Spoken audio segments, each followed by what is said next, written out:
So we'll discuss today the other inherent powers of the state.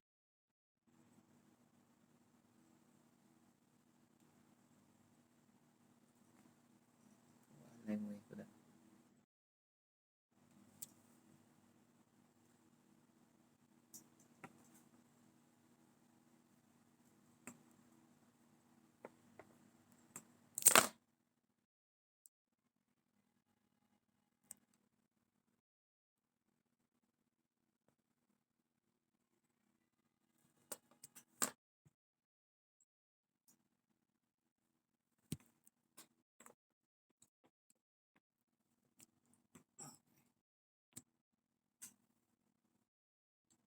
Okay, so if you recall, I discussed last time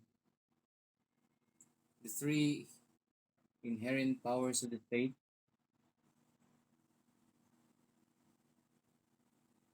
One is,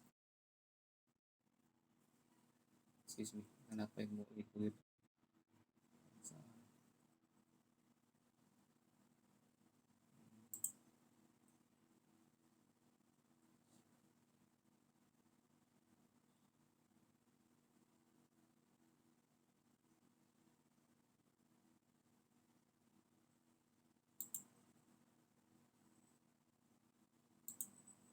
so there are three inherent powers.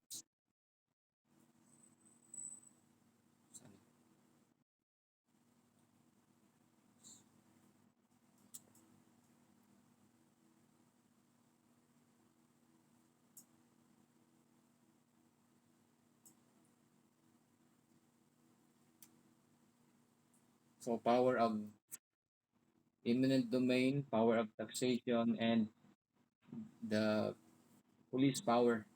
So some of the inherent powers are already discussed. Now we're going to discuss the power of eminent domain. Echo, no? Can you hear the echo? Mo echo sa inyo, dili.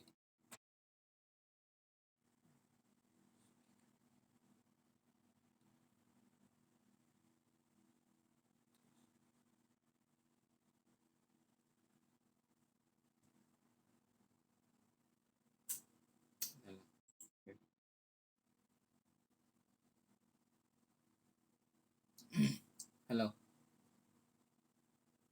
Okay, so um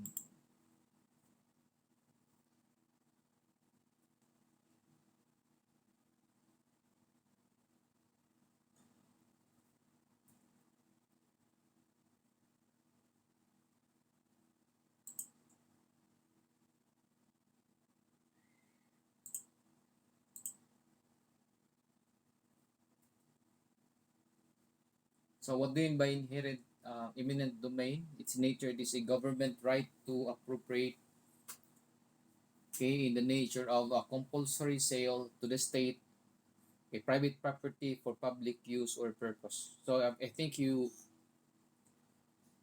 experience this one already have the knowledge of what is an eminent domain is. There are many examples of the exercise of eminent domain. These are sometimes seen in road widening. Okay, so where the property is owned by the private individual and yet it will be taken by government for public use. Okay, so what do you call that right that the government exercise? It is the power of eminent domain. The process of the taking is called expropriation. Okay, inherently possessed by the national. Take note, it's the national legislature. The power of eminent domain may be validly delegated to local government units. So originally, that power to expropriate, to use private property for public use belongs to the national legislature. It means it's Congress who can use private property for public use. But again, it may be delegated. Okay, it's now delegated to local government units. Okay, okay, the other public entities and public utilities. Now, the requirement for it to be effective is an ordinance. Okay, so what is an ordinance? It is enacted by the local legislative council. So the councilors will propose for the conversion of the land owned by a private individual to be used for public. So meaning there must be a law first authorizing the local chief executive. Okay, meaning now it could be the punong barangay or the mayor or the governor, the case may be, to exercise that power. Okay, so pursue expropriation proceedings over a particular private property. And number two is the power excuse me, is exercised for public use, okay, purpose or welfare, and for the benefit of the poor and the landless. Okay, there is a payment of again a just compensation based on the fair market value of the property at the time of the taking. So when they're going to take the property, the value at the time of the taking must be its just compensation. So is there a difference on the value of the property at the time when it was deliberated and at the time of the taking itself? Yes. Okay, the deliberation may not be the time for determination of the just compensation. It is at the time of the taking of the property. And when can it be considered at the time of the taking? When the government takes possession of the property. Example, when they already developed.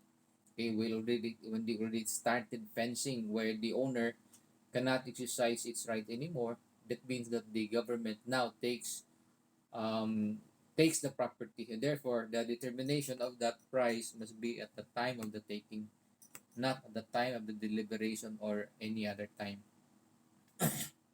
Is it important to know the time of the taking? Yes, because private real property as distinguished from a personal. Of course, you know already the difference between a personal property and a real property. Personal property normally devaluates as the time passes by, where as distinguished from a real property, which are immovable properties in general, and these are properties that cannot be moved.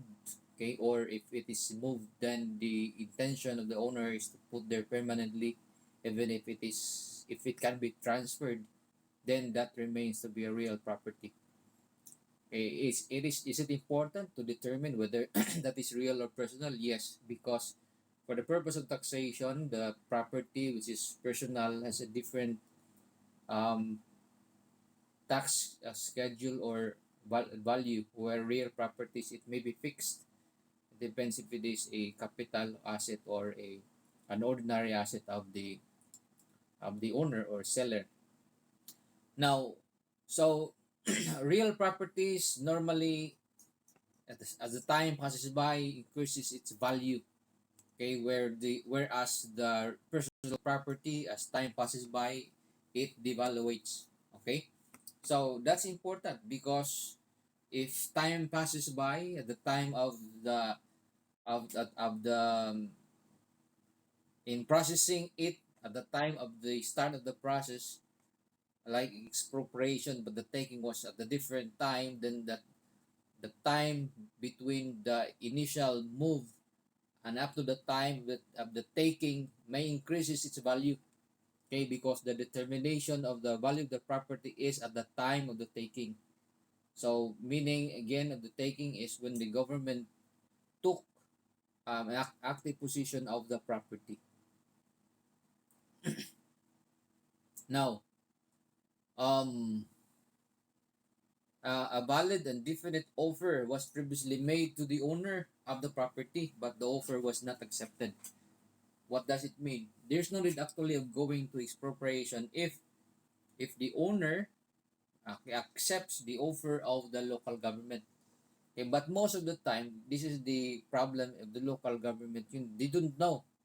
Okay, the process. Okay, normally they just take private property. Okay, all the while they're thinking that everything is owned by government. No, the Regalian doctrine where it states that the owner of the entire Philippines is the crown, or at the time of the Spanish, all lands belongs to the crown or to the king. Okay, so in recent um, administration, or in the present time, that that is no longer true. Okay, in fact, if yeah, it's true that it belongs to the land of the Philippines, but if you have title over it, if it's your in your own title, it cannot be taken or you from you. Okay, if it will be taken, then there must be a process. Okay, so of course you know the law in the Constitution, which provides that no private property will be taken for public use without just compensation. Okay, it's very basic, and some politicians do not know this one. Okay, they just take private property all the while they are very powerful. No, this is a democratic country where rights must be exercised. Now, a valid, okay, offer previously made to the owner. So if the offer and if it's reasonable, there's no reason why the owner will not accept it. Okay, if he does not accept simply because of the value, the sentimental value, well, that should not be included in the determination of the price. Okay, whatever price you have, you may have in mind, not that is not acceptable, because what determines the price again is the fair market value based on the valuation of the property, normally determined by the treasurer.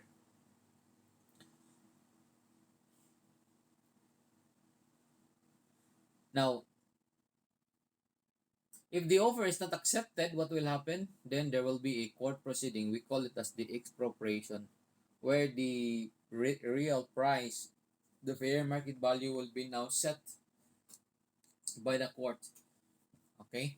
So, but most of the time, um, sometimes they use private property, like construct or making roads along a property, and it may not be the owner may not be paid on the ground that, or on the reason sometimes they say it actually appreciates the value of the land. Okay, the price of the land increases because of the construction of the road. Had it had there been no construction of the road, probably the price of the land, because it's not accessible to the public, it's less.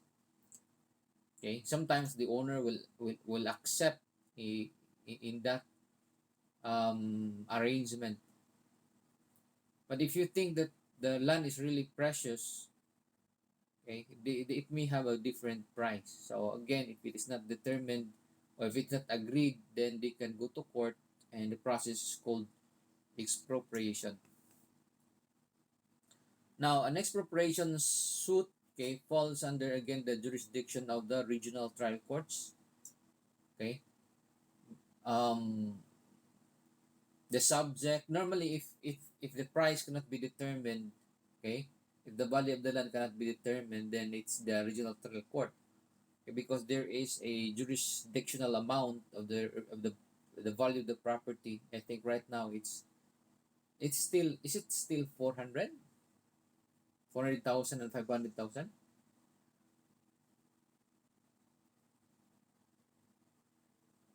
If it's below, I think, um 400,000, MTC. Higher than that, RTC. But for real property, it's different.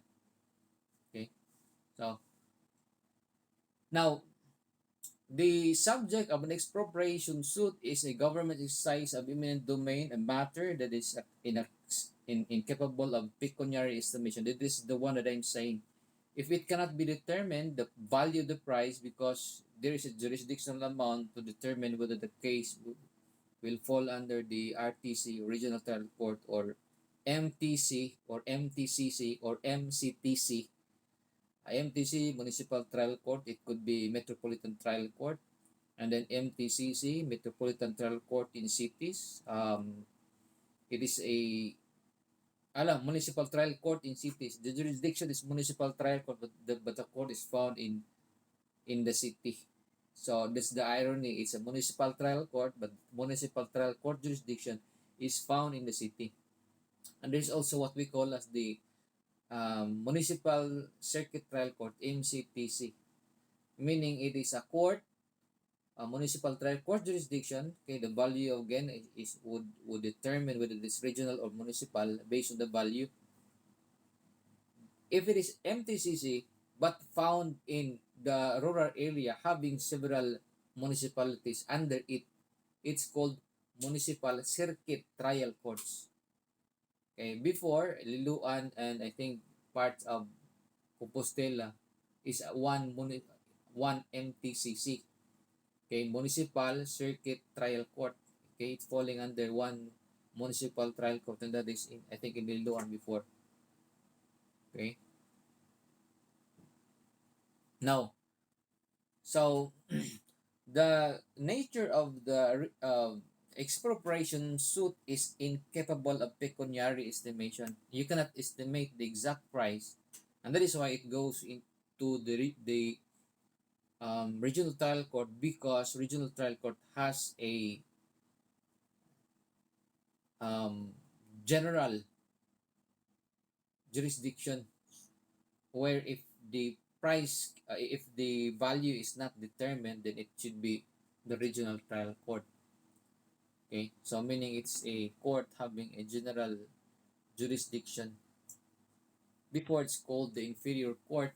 Okay, if you can see cases where it uses the word inferior court, which refers to municipal trial court, and regional trial court is called the superior court. Okay, superior and inferior. At the time, I think the name of the regional trial court is called the Court of First Instance, CFI. And I think also that's the origin of the CFI cooperative. Most of its employees there at the time of Garcia, the judge organized it, and originally those are employees of the CFI, Court of First Instance.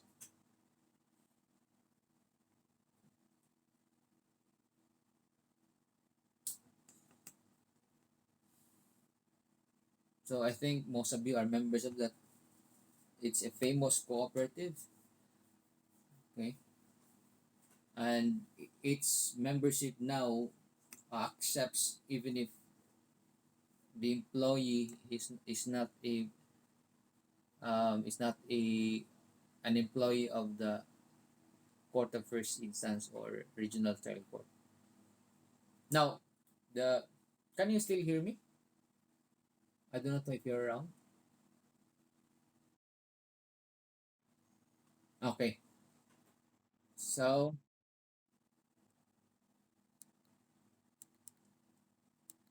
clear. Claro, can you hear me? Is it clear?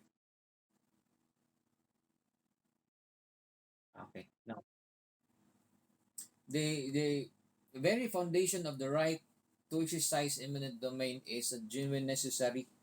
Okay, and that the necessity must be of a public character. So remember that the taking of private property must be for public purpose. Okay, it cannot be any other reason. Now, but what will determine to be a public? Okay, what will how will you know that it is public? Now there is a debate as to what really constitutes public. In commerce, we call public. I don't know if this is really correct.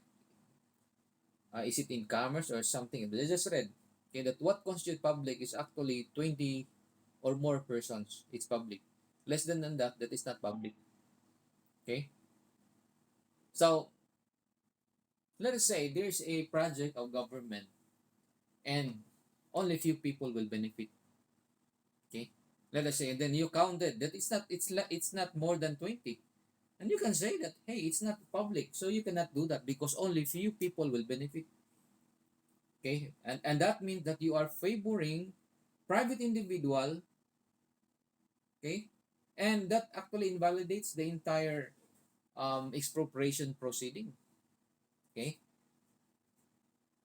so for example, there's a project, let's say road widening. Okay, and it's only intended for few individuals, so you can question it. Okay, why? Because that will only be granted to few individuals. So it's not expropriation. What do you call it?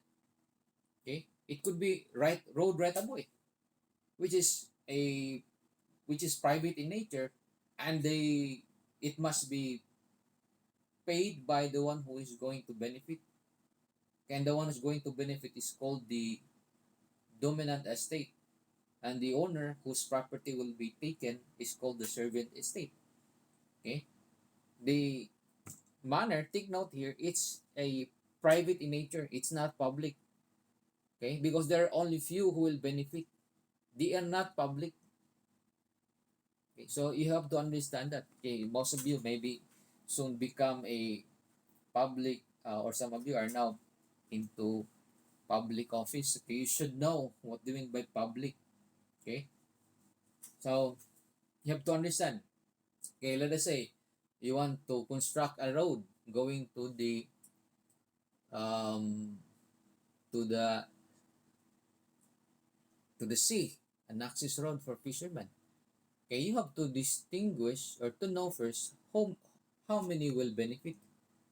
Because if only few people will benefit, then it is not a public in character. Okay? So if there are only few who will benefit, then it is the nature of road right of way, and therefore those who will benefit will pay the owner, not a government, not the government will pay. Okay? And beside, there must be a project. Okay? Let us say there's no project at all. There's no free sanctuary or um anything that they would like to construct, then a private it's not a public nature, which means that the expropriation is not the proper remedy, but maybe a road right of way. Okay, so by the way, what is road right of way? Road right of way is, let us say your property is bounded enclosed by other properties, and you want to have access to the public road. So you can pay the owner of the property. Of course, it would still determine based on your necessity. Okay, if you have a car, maybe you can have an access road to the property that is adjacent to the public road. But you have to pay also the owner of the property. So that is road right of way. Okay, so it's not the same as um, expropriation, where the property will be taken for public use, and this road right of way property is taken from the private owner to the another private owner whose property is enclosed, and there is no access to public road. Now, so but only reasonable or practical necessity, okay, such as would combine the greatest benefit of the public with the least inconvenience and expense to the condemning party and the property owner, consistent with such benefit. Now, again, there must be an offer. Okay, a valid and definite offer. What do you mean by valid and definite offer? So it could be a real amount of property take or that will be paid as soon as the property will be taken. Okay, it must be complete. Okay, indication with the sufficient clearness. Okay, the kind of a contract intended and definitely stating the essential conditions of the proposed contract. An offer would require, among other things, a clear certainty on both the object and the cost or consideration of the envisioned contract. Okay, so the taking must be very clear. So it is important again that there must be an ordinance. Okay, the ordinance there will already state the tenor of the contract that they are entering into, like the duration or the length or the width of the length and the width of the property that will be taken, um, who will use or who will benefit. So what are the requisites for the immediate entry by the local government unit? Okay, the filing of a complaint of expropriation, again if the offer was not accepted. Okay, there will be an expropriation, um, in form and substance, and B, the deposit amount. They have to deposit 15% of the fair market value of the property. So it may not be the whole amount that will be paid, but okay, again, at the time of the taking, 15% must be paid to the owner. Okay, so take note of that amount. The 15% of the fair market of the value of the property to be expropriated based on the current tax declaration.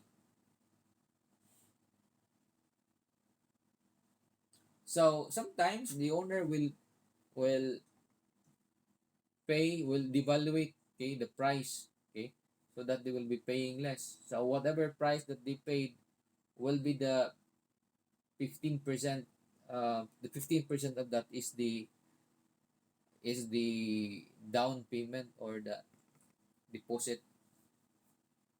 Upon compliance with the requisite, the issuance of the writ position becomes ministerial.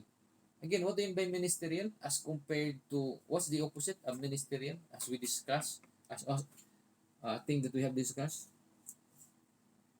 Ministerial meaning, well, there's no, um, you don't have to exercise whether you're going to sign it or not. Okay, all you have to do is to simply sign. That's ministerial. Maybe because most of the persons who are who has the authority to sign it or has the discretion to sign it already approves. For example, you are the head of the agency. When the vice president or the dean or down the line already approved, then you don't have any reason why you will not sign it. Because your duty now is ministerial. Okay? Whereas those who are in the front line, those who are in the lowest level, who has the discretion to approve it or not, his power is called what? Discretionary. Discretionary. Meaning he has the power to approve it or not. Once he approved it, then the rest, officers superior to him may simply signs it, and that duty may be called ministerial. Example, if all the requirements are already present, okay, there's no reason for you why you are not going to sign it. Otherwise, you may be held liable for abuse of authority. Okay, what grounds? Abuse of authority or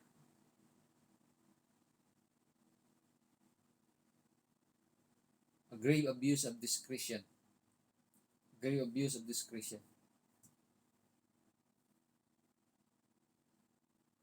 Okay, so there's no need for a hearing for the writ to issue. Now, returning the property when private land is expropriated. Okay, okay, for a particular public use, and that purpose is abandoned. Okay, so what will happen to the land? Previously it's a private land, and then later on used for public purpose, and then later on again it was converted back to private land. Or who owns it? Who is now the owner of the property? That becomes a patrimonial property. It may be disposed, and it may be disposed by the local government units, similar to a private property. It is as if it is now a private property of the local government units, and they can sell it as they wish because it's now a private property of the local government. Okay? So we call it as the patrimonial property. So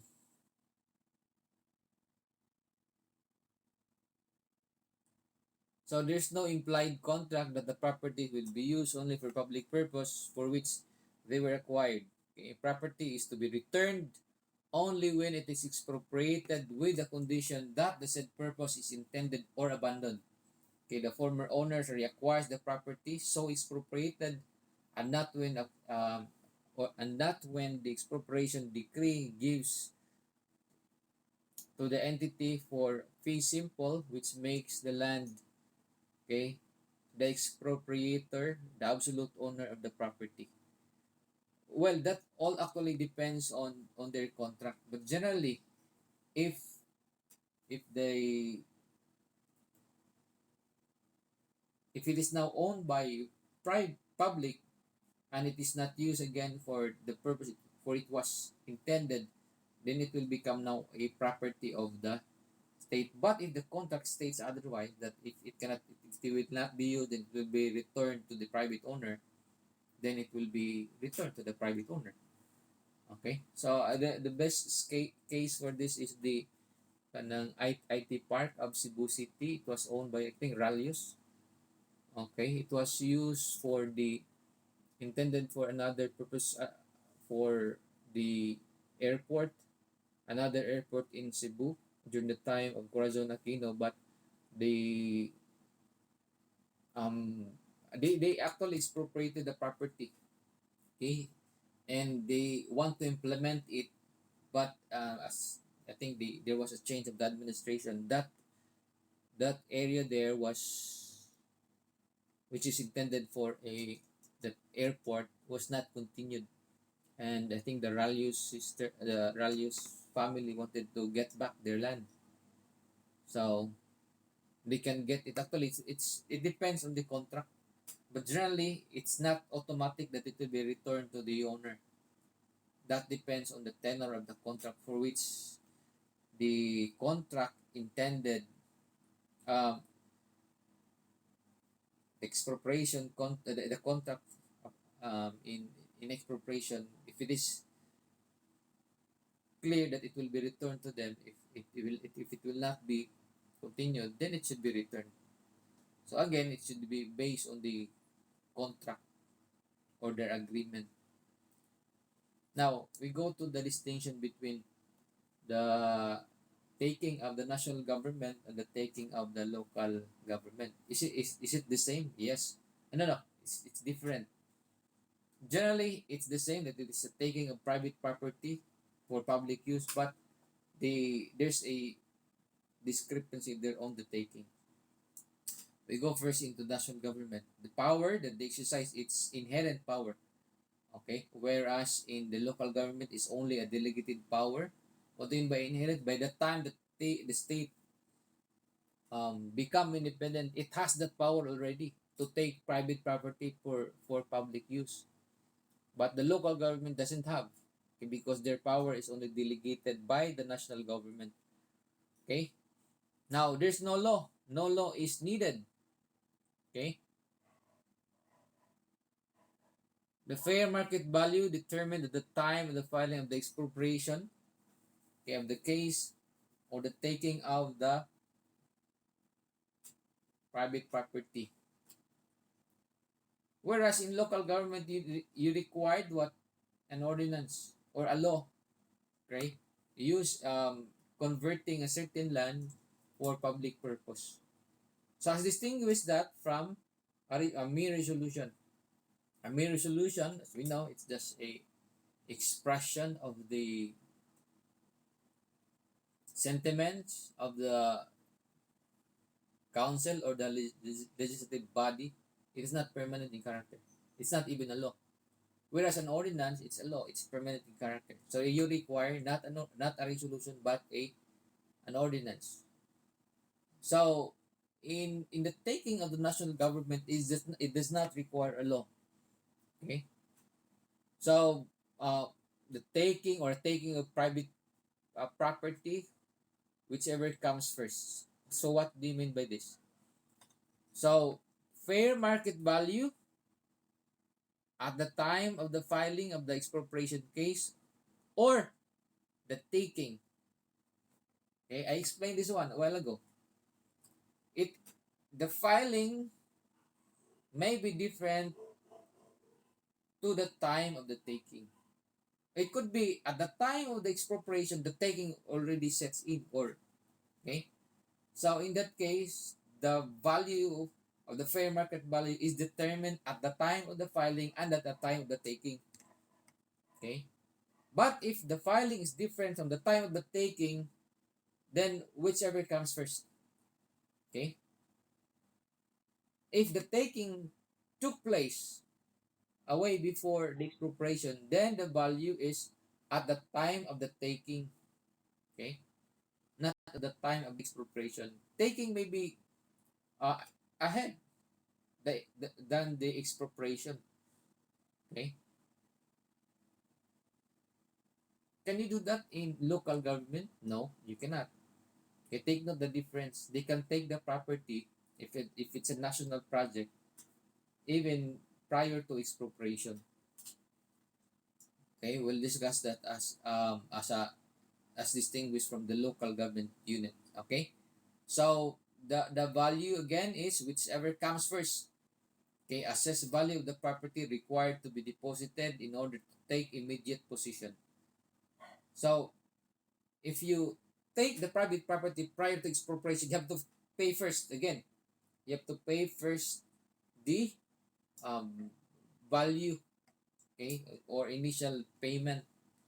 No formal or definite offer is required because they base always on the fair market value of the property. Okay, so they cannot just simply this is the value. No, they will have always a basis, and the basis is the fair market value. Now, how about for the local government unit? How do they take private property for public use? Now, take note, it's not an inherent power, meaning it's less. Inherent power is higher. The authority of the state, by the time it become independent, has the power to take private property. Okay. So, but in the local government unit, it's different. Now, it required again an ordinance and the fair market value at the time of the taking. 15% required to be deposited in order to take immediate possession. Okay? So there must be an ordinance, and after that there will be a payment of the 15%. Then a formal and definite offer is also required. Now, if you notice, in the local government, taking of private property for public use requires an ordinance. Okay? So as distinguish that from a mere resolution. And when can you say it's a valid ordinance? Again, it follows the procedure. And what is that procedure? Notice. Notice to the members, to the council who will be attending the ordinance. And after notice, there must be a required number. And what is that? There must be a quorum for them to start the business. and in that, and if the quorum is met, then there will be a deliberation on that matter, and the deliberation is again is approved by the majority of those who are present. Okay.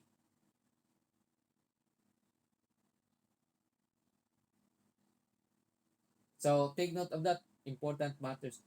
Otherwise, if it does not follow that procedure which I have mentioned, then the ordinance can be challenged. First of all, it does not there was no quorum, or there was no notice. Okay, if it is in a regular session where done regularly in on a regular schedule, and of course they discuss many matters. If it is done in special session, it should only be the only topic that they're going to talk about. A special session must contain single subject matter.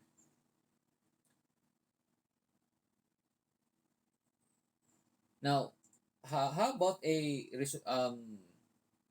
again, an ordinance on matters applying to persons or things in general intended to permanently direct and control, and it's also it requires a third reading. Again, there are three readings in general. Of course, there are exemptions. Um, it's a general rule, but sometimes the first and second reading can be done in one day, and the third reading will be in another day. Example of that are emergency laws, like declaring a state of calamity. Again, it requires three reading, which can be done in 2 days. First reading and second reading, first and second can be done in one day. The third reading can be done on the following day. Okay.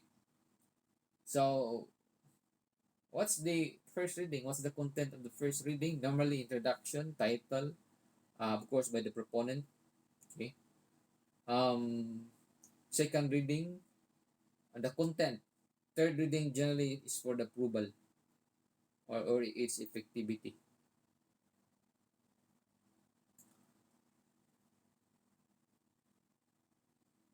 What's the next step after the third reading? If there is penalty, it should be published. After that, it will be signed by the chief executive. He may veto it if he does not like, except if it is in the local, if it is in the barangay where it is ridiculous for the punong barangay to veto it because he is present. He is the one presiding the barangay council. Unlike in the city where it's the vice mayor who sits as the presiding officer. Now, how about for the resolution? A mere declaration of the opinion of the lawmaking body, okay, on a specific matter, temporary in character. It's not permanent. It's not a law. A third reading is not necessary unless decided otherwise by the majority of all the Sangguniang members. Now, this is the one I'm talking about, approval and veto. What do you mean veto power? It's the power not to sign the proposed law or the bill or ordinance. Okay? So, an approval of the local chief executive shall affix his signature on each and every page of the ordinance. Again, that veto power cannot be exercised by the punong barangay. Why? Because the presider is the punong of the barangay council is the punong barangay. The signature of the local chief executive is in the approval of the ordinance or the resolution is not a mere ministerial act. Okay? Take note, it is not a mere ministerial. What does it mean? Okay, as I explained, when you say mere ministerial, you don't have to think it over. You don't have the right to disapprove it. Okay? But it is, in this case, in case of approving an ordinance, it is a discretionary, meaning that he has the power to approve it or not. If he does not, he means that he exercises his veto power. Okay, so it is his prerogative not to approve or approve the proposed law. Okay, so as it requires an exercise of analysis and judgment, which is basically um, a discretionary mean a discretionary power. So it is not just a ministerial act. When you say ministerial act, if all the requirements are present, or all, or the other officers already signed, you don't have any other choice but to simply sign it. That is called ministerial. But in this case, in the case of an ordinance, your power is discretionary. It is your power to approve or not. Okay. Now, the disapproval, we call it as the veto. The local chief executive may veto an ordinance stating his reasons in writing. Okay. So he will state the reason why he will not approve. Now, comparing it to the president, so that you will understand more. Of course, the preparation of the budget started from even as early as April, September, then on December, the law on general appropriations, or the budget of the entire country, must be approved by the president. Okay, the president may have the item veto. Okay, he can actually veto a certain item which is allowed. Okay, it's called the item veto. So in the local level, okay, he can still the same on other ordinances. He can still have an item veto. The local chief executive may veto on ordinance or resolution only once. Okay, what does it mean? Now, if you understand the process, okay, Senate may actually um, nullify the veto power of the president, and the requirement is two-thirds. Let's say it's approved by it is vetoed by the president. Okay, he does not sign it, or he disagrees with a certain law. It will be returned back to the chamber where it originated. It could even originate in the Senate or in the House of Rep. So if in a joint votes, two-thirds of them I think voting separately, approves or override the veto power, then it is effective still, even if the president did not sign it or exercise his veto power. So it can be overridden by two-thirds votes. Will that also apply to local to the local level? Yes, it also applies. Okay? So again, the veto power there can only be done once. So that's why it's important that the council must be in your own party, because if most of them belongs to a different party, and especially if they get, I think, two-third requirement, it would be difficult for you. Your veto power would be useless, because even if you vetoed it, it can still be overridden on the two-third votes of the council. Am I clear?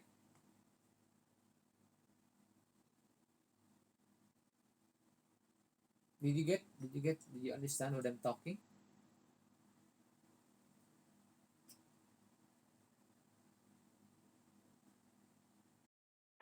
Okay. Now, what are the grounds for the disapproval? Okay, under the local government code, there are only two grounds: ultra vires, okay, and prejudicial to the public interest. We defined many times already ultra vires, right? What do you mean by ultra vires? You look at the powers and functions of the local chief executive, okay, or the council. Look at their power. What are their jobs description? If it's outside of that, that's called ultra vires, or outside their power.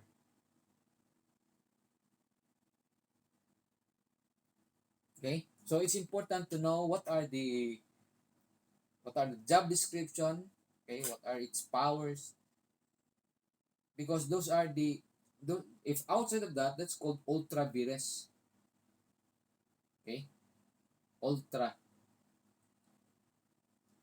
could be outside or, and then the other one is prejudicial to public interest.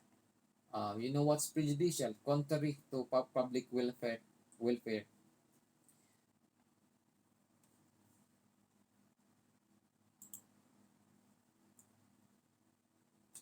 Okay, the ordinance is returned to the objections with objections to the sanggunian within 15 days. In the case of sangguniang panlalawigan or provincial board in English, um, or within 10 days in the case of sangguniang panglungsod or city council or municipal council, sangguniang panglungsod or sangguniang bayan. Otherwise shall be deemed approved.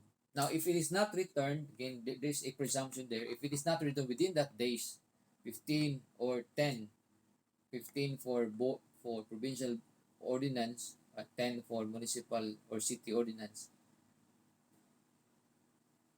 If it is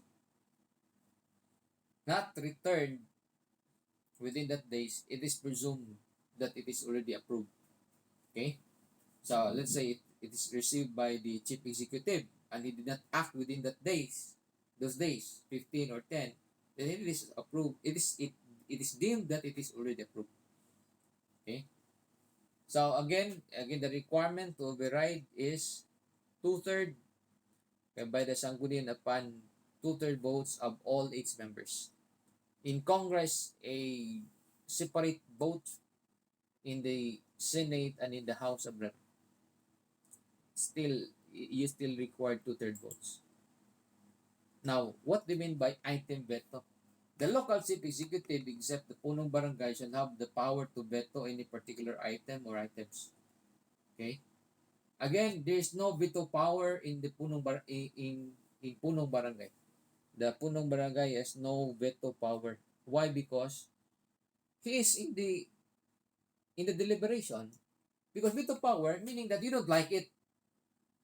But if you are the punong barangay, you are the one who presides, right? In the barangay council.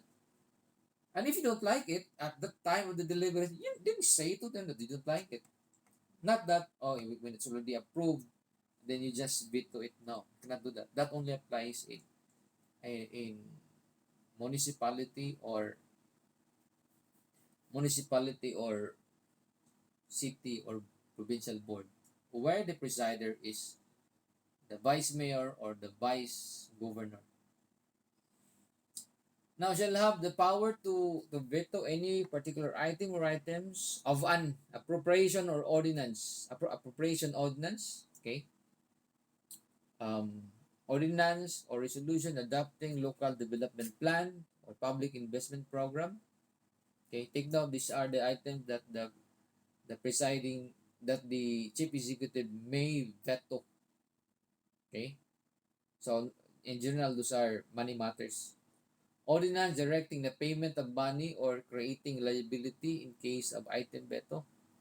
The veto shall not affect the items not objected to.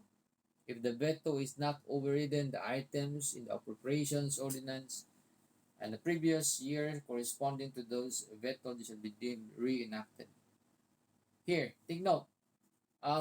Last year or 2 years ago, there was a problem because of the sharing of powers over two who belong to the party mates. I think it was Peter Cayetano who was the Speaker of the House, and the other one because of the term sharing with Velasco. Because of that problem, the first was of course Peter Cayetano, presiding officer of the House of Rep, Speaker of the House at the time. Okay, where the budget of course is deliberated. He doesn't want um to give the other one, Velasco. They had an agreement that there should be a term sharing, but after after Peter Cayetano, there was a problem, or in fact a trouble among party mates of the president, because other congressmen supported Peter Cayetano as the speaker still, but the other one, he was also the other group also supports Velasco. Okay, so they had a problem, and because of that problem, there was a fear that the budget for the entire year will not be approved. In fact, it was already December. There was no budget yet. Okay, because supposedly at the end of December, that law has to be approved. Otherwise, there will be again a reenactment of the previous year's budget. The law states that if it cannot be approved, then the previous year, if there is no budget for the year, then it will be the previous budget will be reenacted, meaning the budget for the previous years, last year, prior to that, will be the budget for the next year. Okay, but the good thing is that I think fortunately it was approved, because they were reconciled, and then the budget was approved. So right now I've heard that the budget is 5 trillion, highest in the history.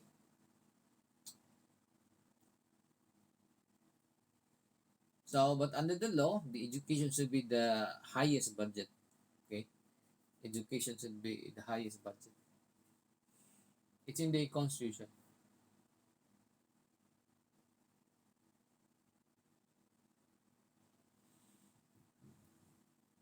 No, ordinance directing the payment of money, creating liability. In case of the item below, the veto shall not affect the items subjected to. If the veto is not overridden, the items in the appropriation ordinance of the previous years corresponding to those vetoed shall be deemed reenacted. So similar also applies to the national government. So if there was no budget, or if it is not approved, then there will be a reenactment. So that's for the local government code, but no veto for barangays. The veto power cannot be exercised by the punong barangay, since again he is a member of the sangguniang barangay. Okay, the punong barangay signs an ordinance enacted by the sangguniang barangay upon their approval. We go to the publication, okay, of the ordinances. Are all ordinances required to be published? Okay, what's the rule? The following rules shall apply to one ordinances and resolution approving local government plan and public investment programs. So for ordinances, okay, it requires a uh, ordinances, no, publication. Now all ordinances with penal sanctions. Take note, this is very important. Why? Because we have the presumption of due process. Before you punish individual, you have to give first notice, and the notice will be publication. So all ordinances with penal provisions must be posted in a prominent places in the provincial capital or city, municipal or barangay hall for a minimum of 3 consecutive weeks. What does it contain also? It also contains the gist of such penal ordinance shall be published in a newspaper of general circulation within the province. So take note here, um, while ordinances may be published only in the barangay hall for 3 consecutive weeks, but in case of a penal, when there is a penal sanction, it must the gist of that must be published in the newspaper of general circulation.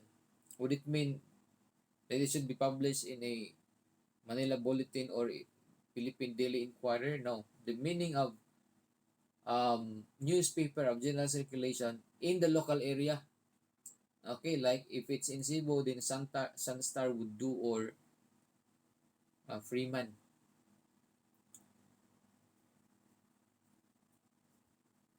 How about in TikTok or Facebook? Can it be published there? What do you think?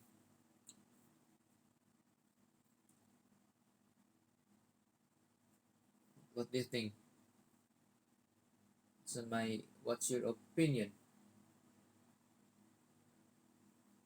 Can it be published in uh, other cell phone applications? Your answer should be no. Why? Because the law provides it should be in the newspaper of general circulation within the province or city where the local legislative body belongs, if none, posting shall be made in all municipalities and cities of the said province. So that's important. Why? Because this one is having a penal sanction.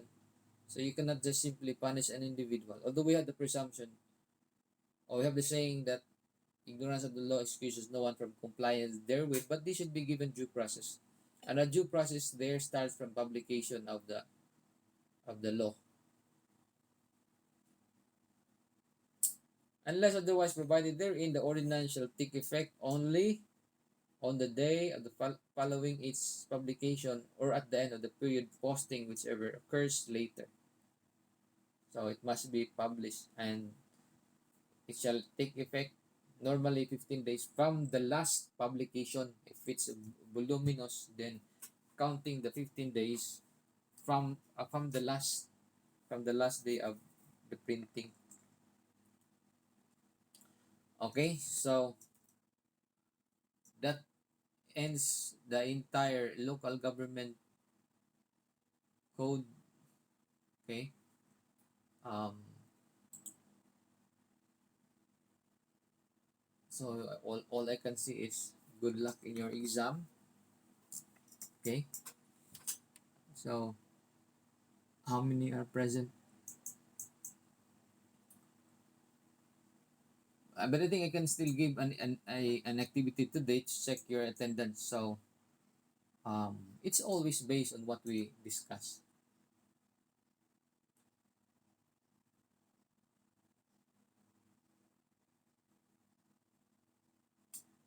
Okay. So our exam will be next. Right.